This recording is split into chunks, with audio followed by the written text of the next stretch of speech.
여러분, 오늘은 이제 이게 다니엘서 4장인데, 이 다니엘서는 참 이게 좀 특별하다고 할까요? 참 가슴에 와닿는 책이에요.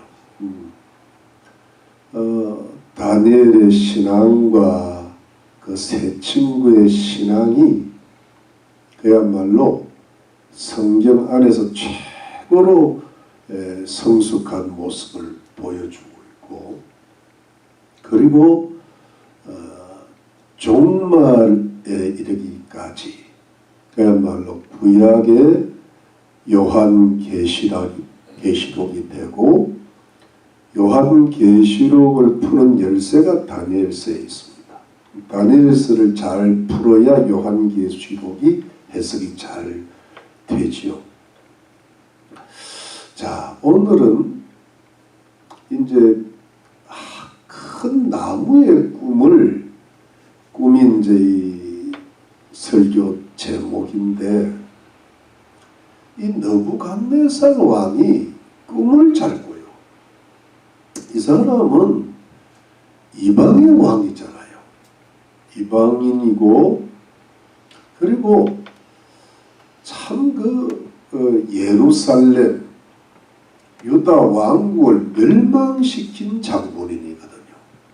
어찌 보면 이스라엘의 입장에서는, 유다의 입장에서는 원수 중에 원수죠. 이게 뭐 예루살렘을 황무케 하고 예루살렘 성전을 파괴시킨 왕이니까, 솔로몬 성전을 그냥 다 부숴버렸으니까, 하나님 앞에서는 대원수 것 같은데 하나님은 참 오묘하신 분이신 거예요. 그래서 이 느부갓네살 왕을 구원도 하시고, 또 그 느부갓네살 왕을 통해서 그 바벨론 대제국에 흩어져 살아가는 그 포로 생활하는 이스라엘 백성들의 신앙을 회복시키시고, 결국은 다시 예루살렘으로 돌아가서 예루살렘 성전을, 스룹바벨 성전을 다시 짓게 하시려는 그 하나님의 크시고 넓은 역사가 있는 겁니다. 하나님의 섭리죠. 아무튼 간에 참 이 느부갓네살 왕은 독특한 왕이죠. 그야말로 하나님께 큰 범죄를 저질렀음에도 불구하고 하나님의 사랑을 많이 받았다고 할 수가 있겠죠. 아무튼 이 느부갓네살 왕이, 그러니까 처음으로 이제 이스라엘을 침략할 때가 BC 605년경인데, 그때 이 사람이 아버지 이름이 나보폴라살이었던가 기억이 잘 안 나는데, 그 사람이 죽고 나서 왕이 되었죠. 그리고 BC 562년에 죽어요. 그러니까 한 44년을 통치를 하는데, 그때 그 다니엘서 2장에 보면 큰 신사의 꿈이 나오는데, 이때는 BC 603년이니까 초창기입니다. 그런데 다니엘서 3장은 그 풀무불 사건이 있었잖아요. 그때는 BC 586년에 예루살렘이 함락되고 나서 그때쯤 그런 사건이 있었으니까, 그러니까 한 왕에 등극하고 나서 한 20년 지난 거예요. 그러면 전체 44년 중에 한 25년 정도 남은 겁니다. 근데 그 25년 사이 어디 중간에 한 10년 정도 지나고 한 15년 정도 남았을 때 이 한 나무의 꿈을 꾼 것으로 추정이 되죠. 그런데 이 큰 신상의 꿈은요, 주제는 똑같은데 내용이 달라요. 그게 무슨 뜻인가 하면 큰 신상의 꿈은 세계 역사를 이야기합니다. 그러니까 세계 역사를 주관하시는 어떤 그 하나님을 이야기합니다. 대제국들이 쭉 지나가면서 마지막에 로마가 나타나고 로마 이후에 나라들이 있으면서 마지막에 그 예수님이 오심으로써 메시아 왕국, 우리가 알 천년 왕국을 이제 건설하시는 영원한 나라가 온다. 이게 이제 그 전 세계 역사를 이렇게 아우르면서 그 모든 것을 다스리시고 주관하시는 분은 누구시다? 하나님이시다. 지금 뭐 한국도 그렇고 미국도 그렇고 또 뭐 지금 이스라엘도 그렇고 유럽도 그렇고 이 모든 것이 지금 이 지구상에 크고 작은 나라들의 흥망성쇠가 이루어져 가고 있는데 이 모든 것을 다스리시고 주관하시는 분은 누구시다? 하나님이시다. 역사의 주관자는 누구시다? 하나님이시다. 네. 히스토리, 히즈 스토리란 말이 있잖아요. 그죠? 네. 그 히는 누굽니까? 하나님. 하나님입니다. 하나님. 근데 이제 이 오늘 본문에 나오는 큰 나무의 꿈은 한 개인에 대한 이야기입니다. 느부갓네살 왕은 요즘 말로 하면 미국의 대통령 정도 될 텐데 이 느부갓네살 한 개인사, 개인의 역사를 인도하시는 분도 누구시다? 하나님이시다. 그러니까 이 나무가 누구냐면 이제 다니엘 해석이 나오는 다니엘 해석, 이 나무가 느부갓네살 왕이라는 거예요. 그래서 이 꿈이요, 이 느부갓네살 왕이 이제 가장 전성기 때, 바벨론 제국이 가장 황금기 때 이 꿈을 꾸었어요. 그래서 이제 그 큰 나무가 꿈에 나타나고 나무는 굉장히 강하고 견고하고 그 높이가 하늘에 닿을 만큼 올라서 딴 곳에서도 볼 수가 있고 가지는 뻗어나오고 열매는 풍성하고 잎사귀는 수려하고 그 열매가 너무 좋으니까 만민의 식물이 될 만하고 그 다음에 그 가지에는 새들이 깃들고 그 그늘에는 들짐승들이 깃들고 이래가지고 그야말로 그것은 뭐냐면 나중에 다니엘 해석에 나오지만 그거는 그 느부갓네살 왕의 통치하에 그야말로 많은 나라 많은 백성들 많은 그 언어를 가진 사람들이 그 느부갓네살 왕이 세운 바빌론 제국에 의지하고 살아간다는 그런 뜻이죠. 그러니까 처음에 꿈의 전반부는 어떻게 보면 우리가 어떤 세상적으로 보면 길몽이에요. 길몽. 그런데 하늘에서 후반부에 순찰자가 내려옵니다. 강거룩한 이 천사인데 영어로 워치맨이라고 합니다. 이 순찰자가 이렇게 내려와가지고 나무 큰 소리로 나무를 베어버리라. 잎사귀들을 다 잘라버리라. 그리고 가지도 자르고 잎사귀도 다 헤쳐버리고 열매도 다 떨어뜨려버리고 공중에서도 다 쫓아내고 들짐도 다 쫓아내고 다 쫓아내라.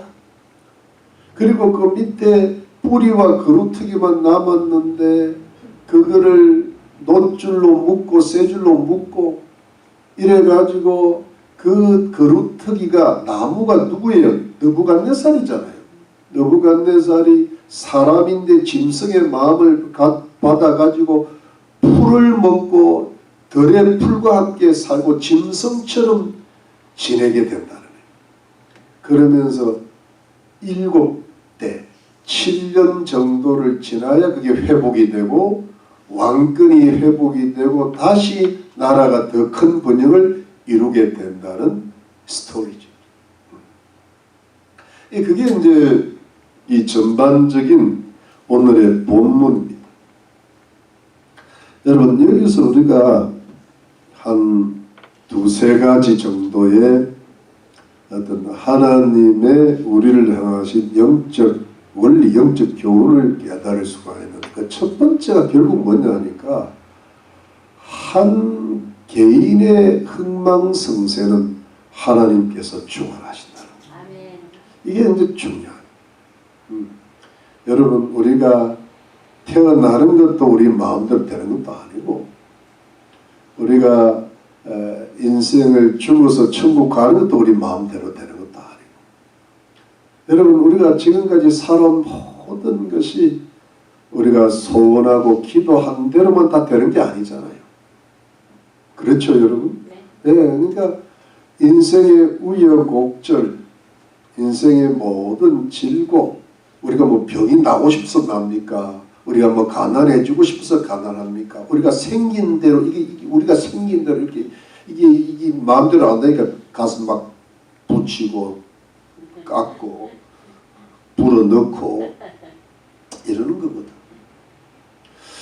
여러분, 이게 세계 역사가요, 여러분. 우리 세계 역사 보면은 그 금신사의 꿈에 보면은 바벨론, 그 다음에 메데 파사 연합제국, 그 다음에 헬라 제국, 그 다음에 로마, 그리고 로마 이후의 모든 왕들, 그리고 맨 끝에 이제 그 요한계시록에 나오는 열불로 구성된 적그리스도의 국가가 나타나고, 마지막에 예수님 재림하실 때 메시아 왕국이 이루어지고 영원한 나라가 이루어지는데, 그 바벨론 제국의 앞에는 사실은 이 다니엘 때는 바벨론 제국인데 그 전에는 아수르 제국이 있었단 말이에요. 아수르 제국 전에는 이집트 제국, 이집트가 가장 오래된 고대 제국입니다. 피라미드 아시죠?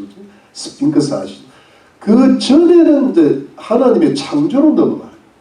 그러니까 하나님의 창조로부터 종말에 이룰 하나님의 메시아 왕국까지 이 전 역사의 흥망성쇠가 있잖아요. 예. 우리 뭐 예를 들어 대한민국만 하더라도 이 조그만 나라지만 흥망성쇠가 있다. 지금 대한민국의 운명이 흥하냐 망하냐는 잘하면 흥할 수 있고 못하면 망할 수 있는 그런 단계에 지금 들어와 있다. 그러니까 이 모든 흥망성쇠를 주관하시고 다스리는 분이 하나님이신데, 사실은 지금 이 다니엘 4장에는 바벨론 제국이다. 그 바벨론 제국이 곧 망할 때가 지금은 최고의 전승기라 그랬잖아요. 최고의 흥할 때. 그런데 이때로부터 539년에 BC 539년에 고레스 왕이 바벨론 제국을 잡아 삼키는데 이게 몇 년 안 남은 거예요, 지금. 그렇잖아요. 이게 지금 한 580년 잡아도 한 20년이면 한 3, 40년 망한다 이게. 그러니까 바벨론 제국이라는 그 최고의 황금기가 있는데 그때부터 한 40년 정도 50년 전만 망할 줄 누가 알겠단 말이야. 여러분, 그 뭐 페르시아 제국도 페르시아 제국이 알렉산더한테 망할 줄은 꿈에도 생각 못했다.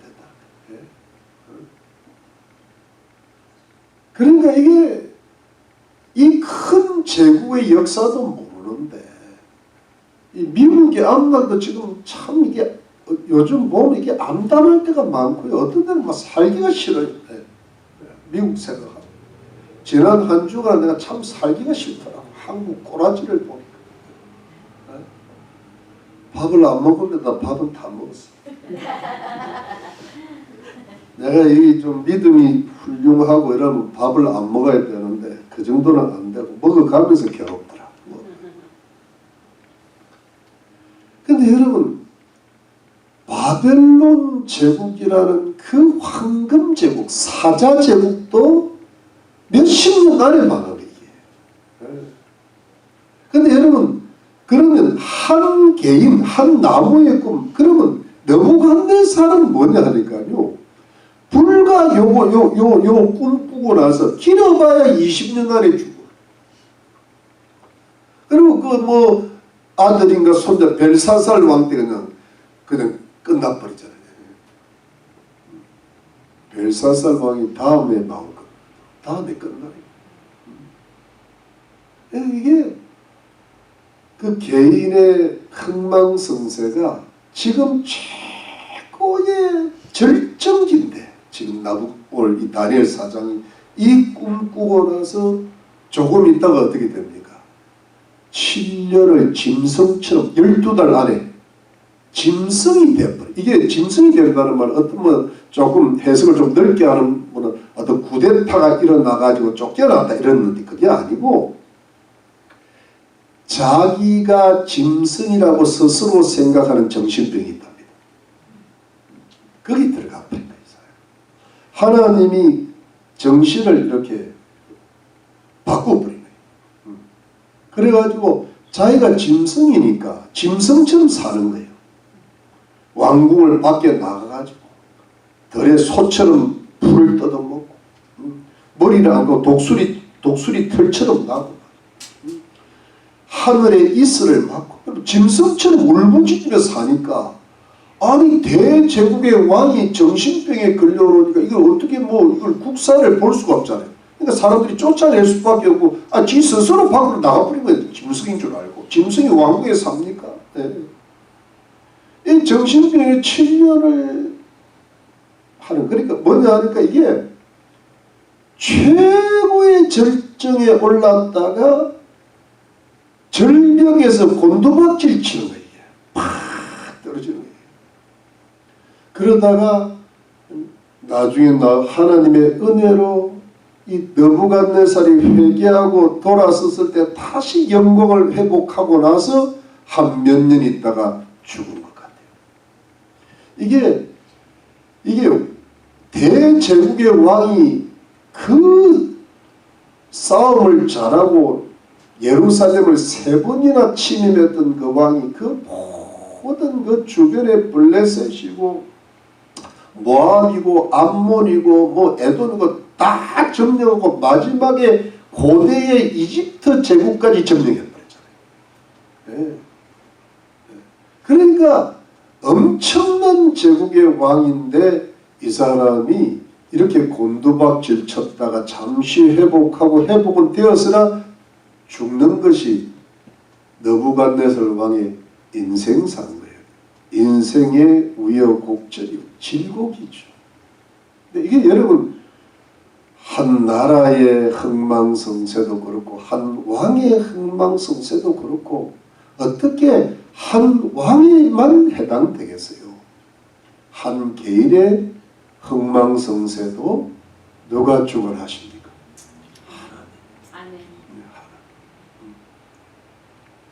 여러분 이 흥망성쇠를 하나님이 주관하시는데 이것을 주관하신다는 것을 어떻게 해야 돼요? 깨닫는 게 중요한 거예요. 깨닫는 게. 예. 여러분 우리 한번 찾아볼까요? 어디를 찾아보는가 하면은 28절 말씀 우리 읽어보자. 28절에 이 모든 일이 다 느부갓네살 왕에게 임하였느니라. 12달이 지난 후에 내가 바벨론 궁 지붕에서 거닐세 나 왕이 말해가로되 이 큰 바벨론은 내가 능력과 권세로 건설하여 나의 도성을 삼고 이것으로 내 위엄의 영광을 나타낸 것이 아니냐 하였더니 이 말이 오히려 나 왕의 입에 있을 때에 하늘에서 소리가 나 가로되 느부갓네살 왕아 내가 말하노니 나라의 위가 내게서 떠났느니라. 내가 사람에게서 쫓겨나서 들짐승과 함께 거하며 소처럼 풀을 먹을 것이요 이와 같이 7대를 지나서 지극히 높으신 자가 인간 나라를 다스리시며 자기의 뜻대로 그것을 누구에게든지 주시는 줄 알기까지 이르리라 하더니, 그러니까 여기 다시 지극히 높으신 자가 인간 나라를 다스리시며 자기의 뜻대로 그것을 누구에게든지 주시는 줄을 알기까지 이르리라 하시더니. 여러분, 이게 뭐냐 합니까? 우리 개인의 입장에서 이 느부갓네살의 이거를 미리 알았어야 된다는 거예요. 하나님이 다스리시는구나. 하나님이 내 권세와 영광을, 이 나라를, 이 풍성한 위엄을, 영광을 하나님께서 나에게 주셨구나. 이걸 알아야 된다. 이게 여러분, 우리가 살면서 우리의 생명도 하나님이 주셨고, 우리의 건강, 우리의 재능, 우리 자녀, 우리 가정, 우리가 이렇게 사는 모든 것을 누가 주셨다는 거예요? 하나님이 주셨다는 것을, 하나님이 그걸 지금까지 다스리고 계시다는 것을 깨닫고 아는 게 중요하다는 거예요. 근데 이게 뭐냐니까, 내가 이거를 느부갓네살은 내가 이거를 스스로 만들었고, 내 영광, 내 존귀, 내 위엄, 나의 권세, 이것은 내 거다, 내 능력이다, 내 권세, 내 영광, 내 존귀다고 생각하면은 이게 뭐예요? 영적인 교만이 되는데, 이것이 나에게 있는 모든 것은 내가 노력은 했지만 그 노력까지도 하나님의 은혜로 된 것이다 라고 깨닫고 알는 그 순간부터 하나님 앞에, 하나님의 그 주권 앞에서 내가 겸손할 수가 있다는 거예요. 이게 영적인 겸손이거든. 내게 있는 모든 것은 하나님께서 주신 것이다. 내 능력까지도, 내 노력까지도 하나님이 은혜를 주셨기 때문에 여기까지 내가 살아낸 것이다 라고 깨닫고 알면 하나님 앞에서 자기가 툭 낮아진다는 거예요. 이게 영적인 겸손이거든. 근데 그렇지 않으면 어떻게 되냐면 꼭 자기라는 게 들어가. 내가 노력했고, 내가 내 지혜가 크고, 내가 최선을 다했고, 죽을 만큼 노력했고, 이게 나라는 것, 자기라는 것이 이게 올라갈 수밖에 없잖아요. 그럼 그게 영적 교만이 되는 거예요. 내가 노력은 했지만 뭐하고 같은가 하면은 수영장 물이 있어야 내가 헤엄을 치지. 수영장 물은 내가 못 만드는 거예요. 근데 수영장 물을 다 이렇게 환경을 만들어 놓으시고, 그것도 내게 힘이 있어야 또 이걸 치잖아요. 그러니까 자기가 헤엄친 것만 생각하면 안 돼. 헤엄친 것도 하나님의 은혜로 친 것이다. 이렇게 될 때요, 사람이 하나님 앞에 자기를 한번 툭 떨어뜨리는 거예요. 이렇게 무릎을 탁 꿇고 엎드리는 것. 이러면서 겸손이라는 게 가장 깊은 영적인 겸손이 형성이 되는 거거든. 그런데 그 겸손이 형성이 되면 그 겸손이 뭐랄까 깊어진다 할까, 이렇게 겸손이 깊이 뿌리를 내리기 시작하면 이 사람은요 어떻게 되는가 하면 사람 앞에도 겸손한 인격이 되는 거예요. 그게 인격적 겸손이, 영적 하나님 앞에. 근데 이렇게 사람 앞에 자기를 스스로 이렇게 낮추는 왜? 자기에게 주신 모든 것이 하나님의 은혜로 된 것이니까. 나의 흥망성쇠는 하나님이 다스리시니까.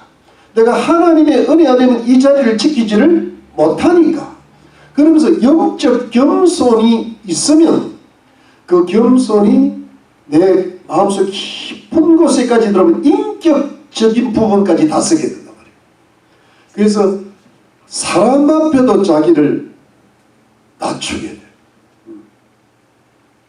여러분, 이게 뭐냐 하니까, 저는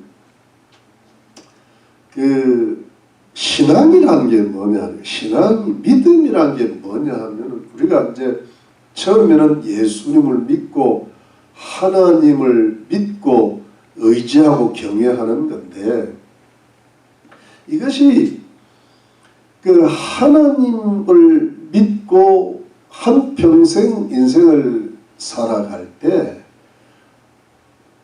이 신앙생활이라는 건 뭐냐 하니까 더욱더 깊은 겸손으로 나아가는 과정이라고 보는 거예요. 먼저 우리가 하나님을 인정하게 되면, 하나님의 다스리심을 인정하게 되면 내가 한번 이렇게 낮아지잖아요.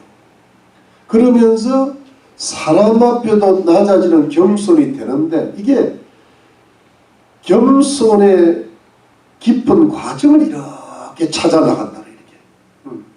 그래서 여러분, 우리는 뭐랄까, 신앙생활이 깊어지면 깊어지고 신앙생활이 오래되면 오래될수록 원래 나라는 교만이, 또 사람 앞에 내가 자존심을 세웠던 그 교만이, 인격적 교만이, 영적 교만이 영적 겸손으로 내려가고 인격적 겸손으로 내려가서 내가 저 높은 산처럼 높았던 나도 모르는 교만, 알게 모르는 게 형성된 교만이 저 바다 깊으로 내려가는, 해저로 떨어지는, 그야말로 저 깊은 심연의 바다로 떨어져서 그냥 스스로 자신을 낮추는 그런 겸손을 형성하게 되는 것이 성숙한 신앙생활인 줄로 믿는 것입니다.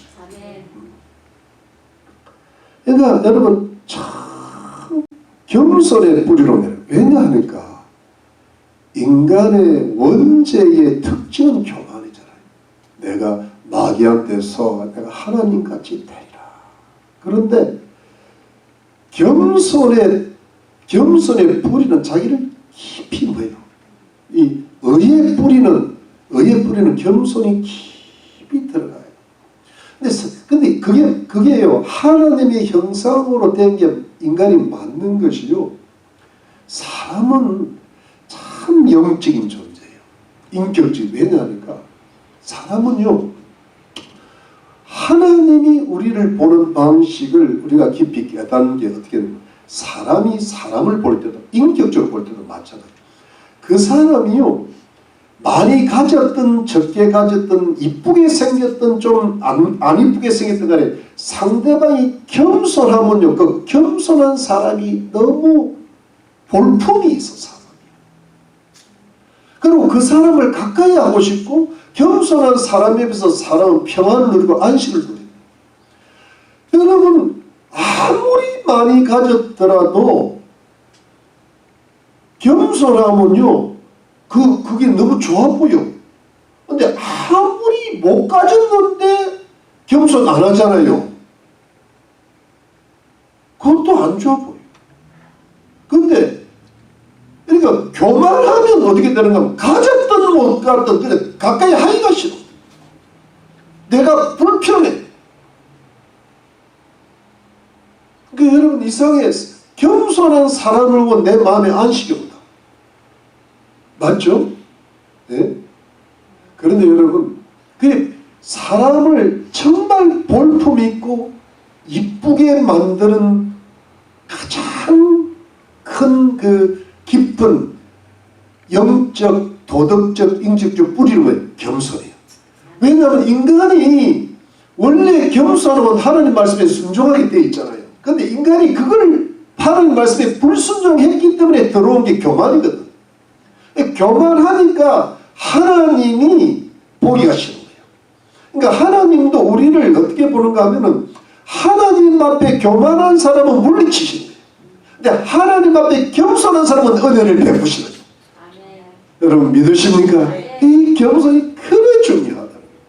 그래서 여러분, 우리가 믿음 생활을 하고 신앙생활을 하고 우리 평생 천국 갈 때까지 우리는 하나님을 섬겨야 되잖아요. 이 섬김을 통해서 우리가 꼭 이루어야 될 것, 제가 그게 한 서너 가지 되는데, 첫 번째가 뭐냐면 겸손이에요. 겸손의 체질로 바꿔버린 거예요. 그래서 자꾸 낮아지는, 내 스스로 내 자신을 낮추는 과정이라고 믿으시기를 주의 이름으로 축원합니다. 이게 가장 중요합니다. 그 이제 이 겸손이 되면은 이 느부갓네살이 그 겸손을 깨닫고 나니까 하나님이 많은 회복시키시거든요. 다시 사람의 마음을 다시 제정신이 총명이 돌아왔다. 돌아와가지고 그래가지고 다시 왕권이 회복되고 신하들이 다시 모셔오고, 그래서 마지막으로 더 큰 영광을 보게 되는 그런 끝이 나죠. 왜냐하니까 겸손의 앞잡이는, 겸손은 존귀의 앞잡이고, 교만은 뭐예요? 패망의 선봉이고. 이게 뭐니까 하나님의 역사를 중화하시는 섭리거든요. 그 섭리를 따라 살려면 우리는 어떻게 해야 된다? 하나님 앞에, 사람 앞에 뭐예요? 겸손해. 그래서 두 번째는 뭐냐 하니까, 같은 맥락입니다. 하나님 앞과 사람 앞에 교만한 자는 하나님이 반드시 낮추신다. 반드시 낮추신다. 여러분, 느부갓네살 왕이요, 이걸 몰란 겁니다. 한번 보세요. 그 꿈을 보세요. 큰 영광을 보여, 큰 나무, 견고한 나무, 거기에 뭐 가지도 뻗고 새들도 자라고 뭐 들짐승도 깃들고 나무들이, 열매들이 많아서 뭐 백성들의 식물이 되고, 이게 그냥 아주, 그걸 누가 줬다는 거예요? 하나님이 주셨는데, 이 하나님께서 순찰자 천사를 보내 나무 다 베, 가지 다 꺾어버려, 열매 다 해쳐버리고, 잎사귀 다 뜯어버려, 짐승들 다 쫓아내버리고, 새들도 다 쫓아내버리고, 거기다가 그 그루터기만 남겨놓고, 쇠줄 노줄로 묶어놓고, 짐승처럼 만들어가지고 정신병이 걸리게 하고. 자, 그렇게 하신다고 다니엘의 해석을 통하여 말씀하셨잖아요. 여러분, 오늘 본문 봅시다. 여기 보니까 어디를 한번 보면 되는가 하면은, 여기 보니까 24절에 보니까, 우리 1절 24절에 왕이여 그 해석은 이러하니이다. 곧 지극히 높으신 자의 명정하신 것이 내 주 왕에게 미치게 완전히 정하셨다는 거예요. 25절 왕이 사람에게서 쫓겨나서 들짐승 함께 거하며 소처럼 풀을 먹으며 하늘에서 젖을 것이요 이와 같이 7달을 지낼 것이라. 그때에 지극히 높으신 자가 인간 나라를 다스리시며 자기의 뜻대로 무엇을 누구에든지 주시는 줄 아시리이다.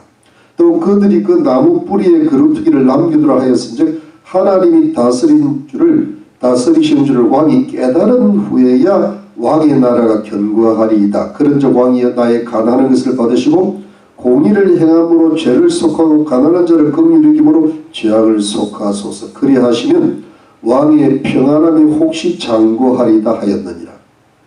여러분, 이 다니엘이요, 그 꿈을 꾸가지고 어안이 벙벙하고 다니엘이 번뇌하기, 야, 이 큰일 났다. 하나님이 정하셨구나. 느부갓네살 왕 이제 끝났다. 죽을 고생하겠구나. 진짜 멍청해지겠구나. 정신병 들겠구나. 그러면서 느부갓네살 왕이요, 앞에 보면요, 이런 것은 왕의 원수에게나 이루어졌으면 좋을 것인데 지금이라도 혹시 하나님께서 마음을 바꾸실 수 있으니까 죄짓지 말고 제발 나라를 공의롭게 다스려. 얼마나 느부갓네살이 죄를 지었겠어요. 미국 대통령처럼. 그리고 가난한 자를 긍휼히 여기라. 그러면 혹시 하나님께서 그 마음을 변할 수도 있다. 이 다니엘이 선지자 아닙니까? 하나님의 종이 아닙니까? 이거를 박수나 술객이나 갈대아 술사나 점쟁이가 하나도 해석하지 못했던 것을 다니엘이 정확하게 해석을 해내고 있잖아요. 그 전에 다니엘이 거룩한 신들의 영이 있다고 느부갓네살의 이방 신들의 섬겼던 그 왕이, 그래도 이 다니엘의 입장에서는 다니엘은 거룩한 신들이, 요즘 말하면 그냥 거룩한 신의 영이거든. 성령이거든. 이거 몰라서 그래. 그러니까 성령이 충만한 사람인 줄 알고 있는 거야, 이 사람이. 그런데 그 다니엘 선지자의 말을 어떻게 무시해버린 거예요. 그래가지고 12달 동안이나 그렇게 꿈을 꾸고 다니엘이 가는데 그렇게 하나도 안 지키는 거예요. 하나님의 경고의 말씀을, 그 계시를 주셨잖아요. 계시도 무시하지, 하나님 선지자의 경고의 말도 무시한 거예요. 여러분, 이게 다 자기 위험이고 자기 권세고 자기 종기고 자기가 만들어냈다고 하는 거지. 여러분, 이게 뭐냐 하니까 하나님께서 기회를 주시는 거예요. 계시의 꿈도 주시고 선지자를 보내주신 말씀하시고. 그런데 여러분, 그때 어떻게 했어야 돼요? 그때 그 마지막 경고의 말씀을 들었어야 돼요. 순종해야 될 거 아니에요. 하나님께서 인간에게 원하시는 건 뭐예요? 우리 성도들에게 원하시는 거예요? 하나님의 말씀과 뜻을 순종이라고 해요. 사람은 누구나 죄를 지을 수 있어요. 다윗도 죄를 지었어요. 살인도 하고 음란했습니다. 다윗이 결정적으로 마지막에 잘했던 게 뭐예요? 하나님 말씀에 순종했던 거예요. 믿으십니까 여러분? 순종만 하는 게 그게 겸손한 얘기예요. 영적 겸손이 되니까 나단이라는 선지자, 그 선지자를 한 판에 끝낼 수 있는데 그 사람 앞에 인격적으로 겸손했던 거예요. 그러니까 모든 어려움을 겪고 나지만 완전히 회복이 되잖아요. 그 왕위가 계속돼서 다윗의 왕권 속에서 예수 그리스도가 나시잖아요. 이게 회복이고 이게 영광이고 이게 축복이고 이게 영원한 상급이거든. 믿으십니까? 그런데 이 느부갓네살 왕이 하나님 앞에 겸손하지를 못합니다. 영적으로 다니엘 앞에 겸손하지를 못합니다. 여러분, 하나님은요,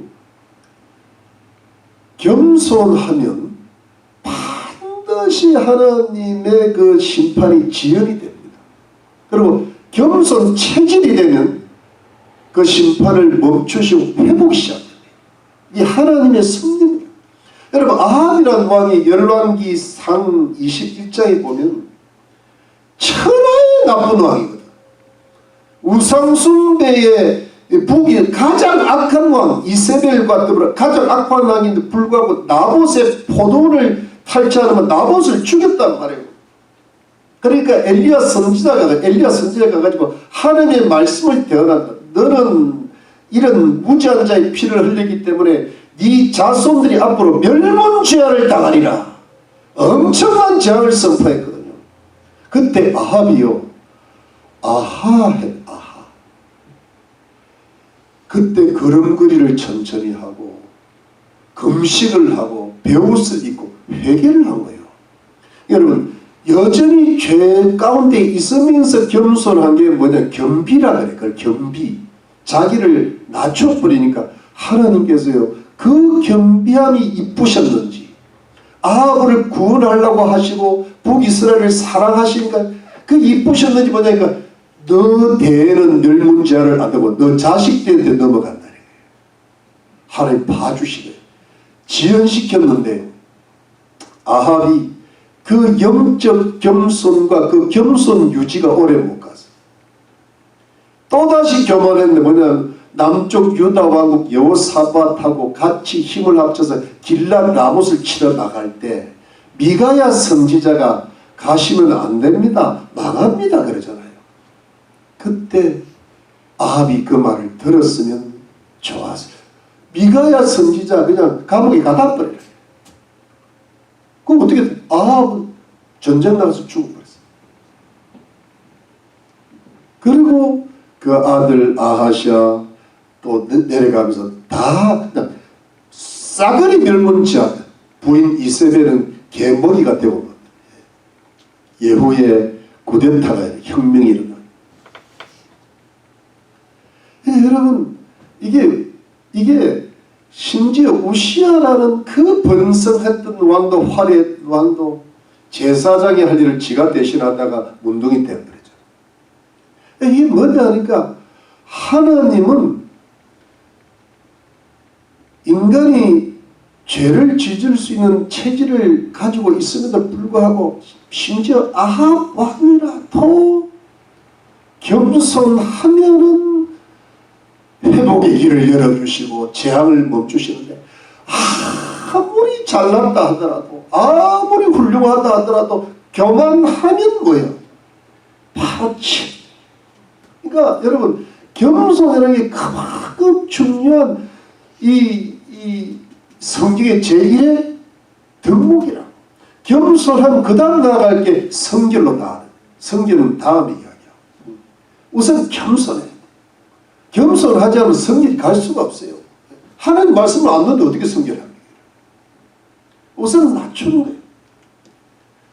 그래서 여러분 이 겸손의 체질 이게 참 중요합니다. 하나님 앞에 자신을 낮추고 사람 앞에 자신을 자꾸 낮추고. 근데 이게 여러분 만일에 비록 아합이라도 그걸 유지했으면요 그 자손들에 대한 그 화가 더 이상 미치질 않는 거예요. 그래서 자손들한테 아합이 뭘 가르쳐 주는가 하면 아시아야 하나님 앞에 너 자신을 낮추라. 선지자 앞에 내 자신을 낮추라. 하나님 앞에 제사 드리고 하나님 말씀에 순종해라. 이거를 자꾸 자녀들에게 그걸 가르쳐 주면은 그 우리의 신앙 유산은 뭐냐 하니까 여러분 딴 거를 자꾸 줄라 그러지 말고 그거는 하나님의 축복으로 되게 돼 있으니까 생사화복은 하나님이 주관하실 테니까 자녀들에게 우리 가족들에게 자녀 뭘 가르치면 하나님 앞에 겸손해라. 하나님의 교회 앞에 겸손해라. 영적 겸손의 체질을 성도들 앞에 겸손해라. 그걸 겸손 유지의 비결을 신앙 요소로 가르쳐 주면 하나님의 재앙은 다 물러가게 되어 있는 줄 믿으십니다. 그리고 반드시 그런 겸손한 자에게 은혜를 주시고 존귀를 회복시켜 주실 줄 믿습니다. 이게 여러분 이 교만이라는 게요 영적 교만 체질이 이게 되면 이게 여러분 보세요. 나부갓네살이 크게 말을 듣고도 12달 후에 자기를 높이다가 결국은 짐승이 되어버리고 정신병이 걸려버리는데 사실은 여러분 보세요. 하나님께서 나부갓네살을 이 칼빈이라는 사람의 주석서에는 너부갓네살은 그래도 구원을 못 받았을 거라고 나오는데 제가 보기에는 받은 것 같아요. 근데 문제는 이 하나님께서 너부갓네살을 사랑하시고 구원하셔야만 그 전 바벨론 제국에 흩어져 살아가는 유대인들이 그래도 하나님을 신앙할 수 있는 길이 열리고 그들이 회복될 수 있는 길이 열리잖아요. 포로에서 풀려나고 하나님 성이 다시는 하나님의 긍휼과 살아있는데 이 바벨론족이 너무 무시무시하고 유대인들을 싫어하니까 하나님이 유대인들을 너무 사랑하니까 너부갓네살이 구원의 은총을 받게 되는 거예요. 맞죠 여러분? 근데 이 너부갓네살이요 마음이 보통 깜빡한 게 아니에요. 다니엘서 1장 다니엘과 그 친구들이 하나님을 경외한 줄 알았는데 지식이 뛰어난 걸 알았어. 요즘 말로 예수 믿는 사람들 진짜 똑똑해. 근데 다니엘서 2장에 큰 신상의 꿈을 통해서 다니엘만이 그 꿈을 알아냈잖아요. 꿈의 해석은 말할 것도 없고. 그러면서 이 은밀한 것을 드러낼 수 있는 것은 하나님밖에 없기 때문에 하나님을 찬양하고 그래서 다니엘을 박사 장으로 만들어주고 다니엘 세 친구를 다니엘 청을 받아가지고 각도의 관리로 만들었잖아요. 그러면 세 번째 풀무부 사건에서는 하나님 믿는다고 불까지 뛰어들는 사람을 하나님이 살려내시니까 위험한 것에도 구출하실 분이 하나님을 알았잖아요. 그러면 하나님께서 느부갓네살은 기회를 계속 주고 계시는 거야. 제발 하나님께서 그런데 계속 강파한 거야. 왜? 금신상을 만들고 풀무불을 만든 것은 금신상에 바벨론 제국 망한다고 되어 있는데 자기를 영원히 금으로 될 줄 알아. 그러면서 계속 하나님을 한번 찬양했다가 하나님밖에 없다 그랬다가 다니엘에게 엎드려 절했다가 다니엘 생치구를 높였다가 막 하나님 높였다가 시간 지나고 지가 잘 되니까 이게 뭐야? 다시 교만해지는 거야. 이게 다시 강팍해지는 거야. 이게 겸손을 했다가 겸손 유지가 되고 더 밑에 겸손으로 나가 이게 복에 복을 더 받는 뭐 좀 겸손에다가 조금 지가 잘 되고 다른 제국을 다른 나라를 다 치고 최고 존귀하게 되니까 또 교만해지는 또 교만해지. 그러니까 하나님이 또 나무의 꿈을 또 주셔가지고 다시 겸손하게 해야 될 것 같아. 이 구원이 될 것 같은데 그래서 이 느부갓네살 오늘 다니엘 4장으로 느부갓네살이 끝난다고. 이게 뭐냐? 이렇게 되기까지 한 20-30년 걸린 겁니다. 요 겸손을 만들어가지고 짐승의 재앙을 결국은 너무 교만하게 짐승 재앙을 정신병에 걸려가지고 회복될 때 이 사람이 하늘을 우러러 봤는데 여기 한번 봅시다. 자, 여기 봅시다. 여기 보면 34절 보면 그 기한이 차네. 이런 어려움 재앙이 닥친데 나 느부갓네살이 하늘을 우러러 보았더니 이 하늘을 우러러 보았더니 하늘에 하나님을 찾은 것. 그 다음에 내 총명이 다시 내게로 돌아온지라. 이에 내가 지극히 높으신 자에게 감사하며 감사한 거예요. 하나님께 감사. 영생하시는 이를 찬양하고 존경하였으니 이제 하나님을 존경하니 그 권세는 영원한 권세요. 그 나라는 대대 이르노다. 땅의 모든 거민을 없는 것 같이 여기시며 하늘의 군사에게든지 땅의 거민에게든지 그런 자기 뜻대로 행하시나니 누가 그의 손을 거마든지 혹시 이르기를 내가 무엇을 하니 할 자가 없도다. 그 동시에 내 총명이 내게로 돌아가고 또 내 나라. 그러니까 그 동시에 뭐냐니까 이게 뭐니까 하나님을 찬양하고 바라보니까 돌아오는 거예요. 또 내 나라의 영광이 다이도 내 위엄과 강민이 내게로 돌아가고 또 나의 모사들과 가르들이 내게 조회하니 내가 내 나라에서 다시 시험을 고 또 지극한 미스가 내가 다하니라. 그러므로 지금 나 느부갓네살이 하늘의 왕을 찬양하며 칭송하며 존경하노니 그의 일이 다 진실하고 그의 행하심이 의로우심으로 무릇 교만하게 행하는 자를 그가 능히 낮추십니다. 이게 느부갓네살의 마지막 말이야. 이게 뭐냐면 교만하면 뭐예요? 죽는다는 거야. 이게 짐승 돼버린다 이게. 네, 여러분 이게 우리가 20-30년 동안 왔다 갔다 30-40년 동안 왔다 조금 어려움이 생기면 다 또 겸손했다 조금 더 좋은 일이 있으면 또 다 올라갔다가 이게 계속 깨닫지를 못하다가 어느 날 계속 교만해지면 뭐예요? 계속 교만해지면 어떻게 팍 떨어져 버려요. 여기 여러분 이 사람이 하나님 앞에 교만하면 낮추신다는 걸요 깊이 알아야 돼요. 이 느부갓네살이 이걸 깨닫고 이제 끝나는 거거든요. 여러분 고린도 후서 5장 5절에 보면은 바울이 그 사람이 주의 날에 구원받기 위해서 그 사람을 사단에게 넘겨준다는 말이에요.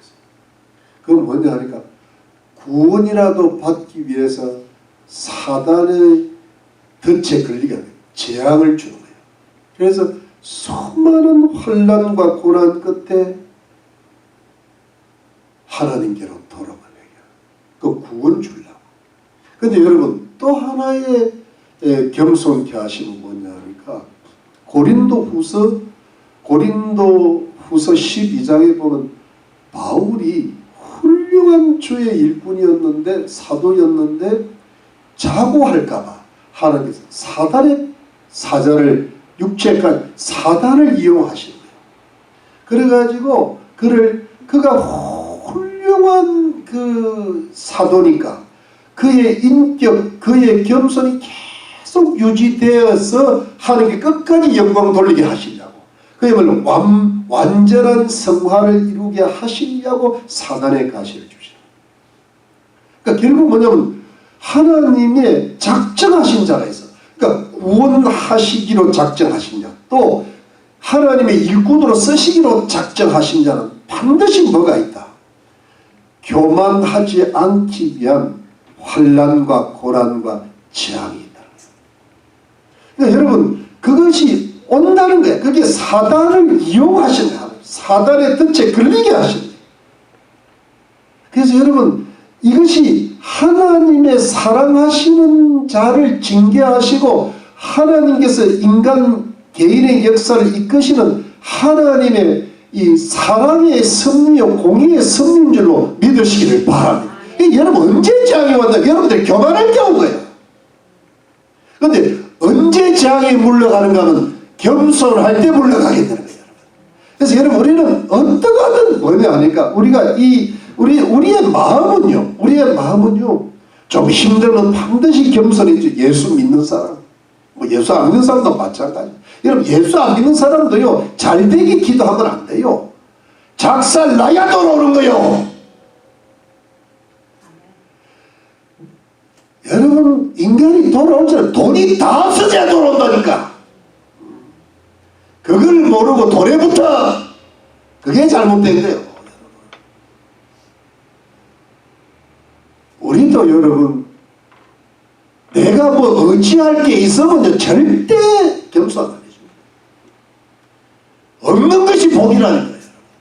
그 성화를 유지하고 주님 앞에 쓰임 받는 것도 여러분, 우리가 잘 되면 잘 쓰임 못 받아요. 사도 바울도 사단의 사자가 있었고 육체의 가시가, 우리가 무엇 때 교만 안 해주고 말겠습니다. 하나님의 능력은 약할 때 강해지시는 거예요. 근데 우리가, 그래서 여러분, 우리는 어떻게 해야 되냐면 우리 자신이 스스로 자꾸 높아지려고 하는 경향이 우리 모두에게 있는 거야. 그거는 뭐 사람이면 피해갈 수가 없어요. 근데 그 순간에 우리는 스스로 자꾸 자신을 낮추려고 노력을 해야 돼요. 이걸 주님이 기뻐하시고, 하나님, 내가 또 교만을, 날 좀 도와주세요. 그러니까 겸손으로 허리를 뭐 자꾸 동여야 돼요. 네, 우리가 하루에 몇 번씩이라도 겸손 허리를 동이잖아요. 안 동이면 어떻게 돼요? 내려가. 그게 수치라고, 그게 부끄럽고 볼품이 하나도 없어. 아무리 훌륭한 사람이라도 겸손하지 않으면 너무 보기가 싫어. 근데 아무리 별 볼 일 없는 사람이라도 겸손하면 가까이 하고 싶은 그대 같아. 이상해요. 하나님 마찬가지라니까. 여러분, 지금까지 교만해서 문제가 생긴 거지 겸손해서 문제가 생긴 게 아니라니까. 교만은 패망의 선봉이라니까. 겸손은 종기의 앞자리고. 여러분, 결국은 뭐냐, 느부갓네살이 정말 하나님 앞에 겸손해질 때 자기 영광이 돌아오고 제정신이 돌아오고 총명이 돌아오고 영광이 회복되는, 국권이 회복되는 더 큰 위협을 보는, 여러분,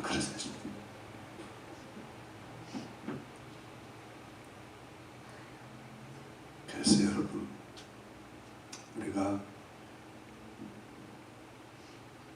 우리가 영광을 회복하려면 내 자신이 겸손해야 되는데, 내 자신이 겸손하지 않고 어떻게 우리 자녀들이 겸손하게 됩니까? 부모가 불순종하면요 자녀 반드시 불순종합니다. 그러니까 여러분, 자꾸 하고 주의 말씀에 순종하고 그래 가야 되는데, 여러분, 마지막 세 번째를 좀 간단하게 말씀드리면, 맨 마지막 세 번째는 뭐예요? 항상 하나님의 말씀에는 마지막에는 희망을 건너는 거예요. 하나님의 은혜는 여전히 남아있다. 여러분, 다시 한번 하나님의 은혜는 여전히 남아있다는 것을 믿으시기를 바랍니다. 나는 이러다 끝나는 게 아닌가. 절망도 오고 낙심도 오고 의심도 오고 불평도 힘이 쭉 빠질 때가 있죠. 근데 그게 절대로 아니라는 거예요. 그게 마귀의 속삭임. 여러분 이게 뭐냐 하니까 하나님이요 느부갓네살에게 큰 재앙을 주셔서 사람을 짐승처럼 만들고 왕위를 완전히 빼앗기고 완전히 망가지게 만들었는데도 불구하고 그 나무는 여전히 남아있는 거예요. 어디가? 다 잘렸던 나무 밑둥이 남아있는 거예요. 뿌리와 그루트기가 남아있는데 이 그루트기가 남아있는 게 꼭 하나님이 하시는 일이 그래요. 절대로 파내지를 않아요. 다 남겨두시. 근데 그걸 어떻게 나누는가 하면 세 줄로 묶고 논줄로 묶어 놓은 거예요. 이거는 뭐냐면 두 가지 의미가 있어요. 하나는 썩지 말라는 거예요. 그러니까 이게 그 그루트기가 오래되면 썩어버리잖아요. 그러니까 썩지 말라는 뜻이 하나가 있고 두 번째는 더 이상 자라지 못하게 하는 거예요. 때가 차기까지 못 자라게 묶어 놓는 거예요. 그러니까 우리가 겸손히 찰 때까지 제정신이 들 때까지 절대로 영광이 못 돌아오게 막아놓는 거예요. 그게 하나님이 여기까지 그게 한계라는 게 축복의 한계고 영광의 한계고 지혜의 한계 다 묶어놓는 거예요. 그러니까 여러분 그래서 우리가 그것을 우리가 스스로 뭐 돈을 많이 버느니 뭐 어떻게 잘 되고 그게 안 됩니다.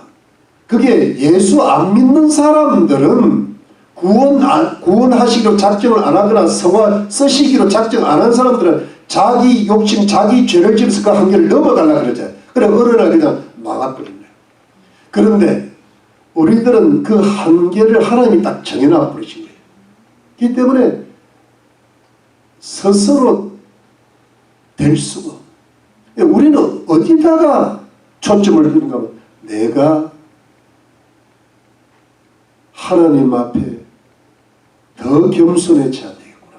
이걸 지금 주님이 우리에게 부탁하고 계신 거예요. 우리가 하나님 앞에 더 겸손하고 사람 앞에 더 겸손하고 교회 앞에 더 겸손하고 저도 더 겸손하고 여러분 더 겸손해서 자꾸 내 자신을 저기 높은 산에 있었다면 바다로 내려와서 바다 저 밑까지 또 낮추고 또 낮추고 이러면서 여러분 우리 자신을 계속 낮춰 저 밑바닥까지 낮출 때 이제는 제정신이 돌아오는 거예요. 근데 그 제정신이 돌아올 때의 특징이 뭐냐니까 특징이 뭐냐니까 여러분 느부갓네살 왕이 제정신이 돌아서 특징은 하늘을 우러러보고요 하나님을 찬양하고 하나님을 존경하고 하나님을 인정하고 하나님께 영광 돌리고 하나님만을 높였잖아요.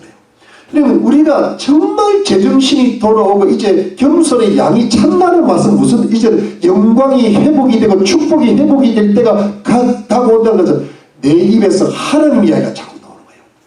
그러니까 하나님을 경외하는 사람이 되는 거예요. 이게 진짜 겸손이 찰 때 이런 말이 나오는 거예요. 그래서 여러분 인생을 신앙인의 인생을 전부 보는 저는 이렇게 봅니다. 자기라는 교만의 감옥에서 탈출해서 하나님의 영광의 자유를 노래하는 그 석방으로 끝나는 것이 인생이에요. 그러니까 자기가 뭐냐니까 그게 교만이라 자기 자존심 무슨 섣부르지도 않은 자존심 거기에 인생은 매여 사는 거예요. 그게 매여 살 때 결국은 하는 말씀 부르시고 사람 앞 인상 앞에 교만하게 되고요. 영광이 회복이 안 돼. 그건 자존심 때문에. 근데 그 감옥에서 탈출해서 해방되는 모습이 하나님의 영광을 누리고 하나님께로 자기로부터 하나님께로 가는 거예요. 그게 뭐냐니까 겸손한 사람의 특징. 그 사람들은 하나님밖에 없어. 하나님의 이름을 높이고 하나님의 교회를 사랑하고 하나님 앞에 순종하고.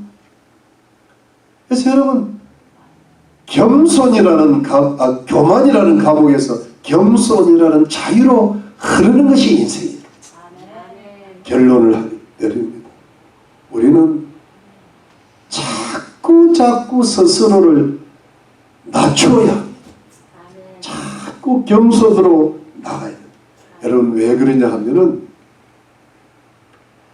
겸손해야 하나님의 영광이 회복되거든. 겸손해야 우리에게 지혜가 생긴다. 겸손해야 능력도 생기고 사람들이 내게로 돌아오고 하나님께 주시는 영광이 돌아옵니다. 왜 교만하면 안 될까요? 재앙이 반드시 하나님이 낮추십니다. 하나님의 말씀의 경고를 무시하면 절대로 안 됩니다. 제정신으로 돌아가지 않습니다. 반드시 재앙이 임한다는 걸 꼭 지금 재앙이 임한다는 지금 이 나라가 지금 왜 재앙이 자꾸 임합니까? 사람들이 하나님 앞에 교만해서 그렇다고. 여러분 성도들이 하나님 앞에 교만해서 그렇다고. 예? 그러니까 이게 목사들이 하나님 앞에 교만해. 이게 제정신들이 아니야. 제정신이 아니니까 이재명 뭡니까 민주당 더불어 공산당을 찍고 야당이야. 이게 요즘 사람들이 제정신이니까 그게 짐승보다 못하지. 그 정신병들 아닙니까 여러분? 예. 이번에 한국 본 정신 아닙니까? 예. 내가 이런 말은 안 하려 했는데 그나마 낙동강 뺄 때 부산이 살렸어. 근데 부산을 별로 안 좋아했는데 이번만큼은 좋아하기로 했어. 우리 어머니가 선거를 안 하려고 하다가 부산에 위기가 닥친 것 같아요. 느낀 것 같아요. 부산에서 민주당 한석이었어. 한석. 전부 국민의힘이. 그거 갖고 겨우 나라가요 마지막 저지선을 지킨 거야. 하나님이 그루트기만 지금 지금 우리가 뭐냐면 국민도 하나님 앞에 겸손하고 특히 성도들과 목사들이 하나님 앞에 겸손해야 제정신이 돌아온다니까. 정거 목사님이 죽어라고 했는데요 66만 7만 표가 안 돼. 67만 표가 안 돼. 그 강화문에 뭐 1000만 명이 모이고 500만 명이 모이면 뭐하니까 진짜배기는 67만 명밖에 안 들어가. 자유통일당 8번 찍은 사람을 그렇게 이야기해도 몰라. 진짜배기 겸손한 사람이 없다고. 없다고. 네.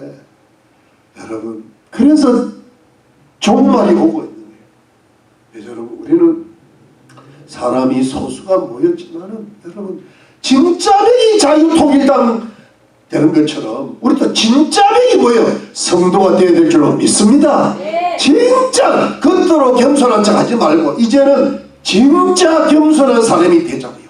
아멘. 그러면 하나님이 노줄을 끊어주시니 세줄을 끊어주시니 자녀들의 머리가 튀기 시작하는 거예요. 길을 갈 때 제정신으로 가는 거예요. 여러분 믿습니까? 모든 가족들이 그래야 돌아옵니다.